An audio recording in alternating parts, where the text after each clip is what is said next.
જો છોકરાઓ, હવે તમે કોલેજમાં આવ્યા એટલે સામે મળતી બધી છોકરીઓ તમને કહે છે કે તું બહુ સારો લાગસ ને, તે કપડાં પહેરાઈ મસ્તીના લાગે છે ને, તારી ગાડી સારી છે ને, તું હેન્ડસમ લાગસ ને, પણ તમારે ધ્યાન શું રાખવાનું છે ઈ કયો.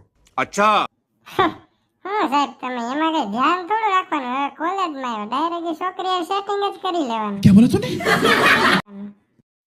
એલા બુદ્ધિ વગરના છોકરીઓ હારે સેટિંગ કરવાની ક્યાં કથા કરે છે? અહીં તું ભણવા આવસ કે સેટિંગ કરવા?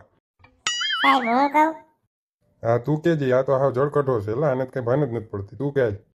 સાહેબ છોકરીઓ ગમે ઈ કે આપને, પણ આપણે એક જ ધ્યાન રાખવાનું, આપણે આપણું આધાર કાર્ડ જોતું રહેવાનું.